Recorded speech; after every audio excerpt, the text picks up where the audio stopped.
டிஎன்பிஎஸ்சியில் தனி வட்டி டாப்பிக்கில் இந்த மாதிரி ஒரு சம் கொடுக்குறாங்க அப்படின்னா இது எப்படி சால்வ் பண்ணலான்னு பார்க்கலாமா? கொஷின் பாருங்கள். 12,000க்கு 9% ஆண்டு வட்டி வீதம் 21 மே 1999 2 ஆகஸ்ட் 1999 வரை கிடைக்கும் தனி வட்டியும் தொகையும் காண்க. இப்போ நமக்கு வந்து இதில் அசல் தெரியும். அசல் வந்து எவ்வளோ? 12,000 ஓகேவா? ஆர் என்னன்னு தெரியும். அது என்ன? 9%ன்னு சொல்லிட்டாங்க. ஆனால் வருஷம் மட்டும் இந்த டேட்லேருந்து இந்த டேட் வரைக்கும் சொல்லியிருக்காங்க. எப்போவும் 5 வருஷம் 10 வருஷம் 7 வருஷம் அப்படின்னு சொல்லுவாங்க. இப்போ இந்த டேட்லேருந்து இந்த டேட் வரைக்கும், அதாவது 21 மேனா 5வது மாதம் 1999 இருந்து 2 ஆகஸ்ட்னா 8வது மாதம் 1999 வரைக்கும். இதிலேருந்து நம்ம வந்து என்ன கண்டுபிடிக்கணும். ஓகேவா? ஓகே, கண்டுபிடிக்கலாமா? 5வது மாதம் மேயா? 8வது மாதம் இங்கே என்னது? ஆகஸ்ட்டா? ஓகே, இது இப்படி எழுதிடுங்க. அடுத்து மேக்கு அப்புறம் என்ன வரும்? ஜூனா? அதுக்கப்புறம் ஜூலையா? ஓகே, இப்போது மேலே 21லேருந்துன்னு சொல்லியிருக்காங்க. அப்போது மே மாதத்தில் 31 நாள், அதில் 21 கழிங்க என்ன வரும்? 10 நாள் வருமா? ஓகே, ஜூனில் எத்தனை நாள் வரும் அப்படின்னா ஜூன் சேனா. இதான் ஷார்ட்கட்டு. ஜூன் சேனானா ஏப்ரல் ஜூன் செப்டம்பர் நவம்பர் இந்த 4 மாதத்துக்கு 30 நாள் தான். அப்போ ஜூனுக்கு 30, ஜூலைக்கு மற்றதெல்லாம் 31. சரியா? பிப்ரவரி தவிர.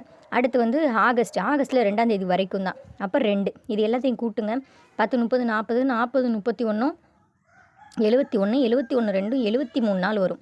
அப்போ ஒரு வருஷத்துக்கு 365 நாள். அதை இதெல்லாம் அடிச்சிங்கன்னா 73 73 73 5 365. அப்போ 1/5 தான் வந்து எண். கிளியரா? இப்படி நம்ம எண்ணை கண்டுபிடிச்சிடணும். அதுக்கப்புறம் பிஎன்ஆர் பை 100 இதான வந்து நமக்கு சிம்பிள் இன்ட்ரெஸ்ட் கண்டுபிடிக்கிறதுக்கான ஃபார்முலா. இதில் சப்ஸ்டியூட் பண்ணுங்கள். 12,000 பி எண் வந்து 1/5 இன்ட்டு ஆர் வந்து 9 டிவைடட் பை 100. இந்த 2 0வை கேன்சல் பண்ணி விட்ருங்க. அதுக்கப்புறம் I1 5 I2 10 balance 2 I4 20. Okay, இந்த 24 9 பெருக்குங்க. 9 நாங் 36 3 9 2 18 18 3 21 216. இதுதான் வந்து சிம்பிள் இன்ட்ரெஸ்ட். இது வரைக்கும் கிளியரா? ஓகே, சிம்பிள் இன்ட்ரெஸ்ட் கண்டுபிடிச்சாச்சு. அடுத்து மொத்த தொகை எவ்வளோன்னு தான் கேட்குறாங்க. மொத்த தொகை வேணும்னா என்ன பண்ணணும்? அசலையும் சிம்பிள் இன்ட்ரெஸ்ட்டையும் கூட்டணும். அசல்னா பி, சிம்பிள் இன்ட்ரெஸ்ட்னா தனி வட்டி. ஓகேவா? அசல் என்னது? 12,000. சரியா? அதுக்கப்புறம் சிம்பிள் இன்ட்ரெஸ்ட் இப்போ கண்டுபிடிச்சது என்னது? 216 ரூபா. கிளியரா? இப்போ இதெல்லாத்தையும் கூட்டுங்க. 12,216 ரூபா. அப்போ சிம்பிள் இன்ட்ரெஸ்ட் 216, மொத்த தொகை 12,216. ஆப்ஷன் எங்கே இருக்குன்னு பாருங்கள். Option C is answer.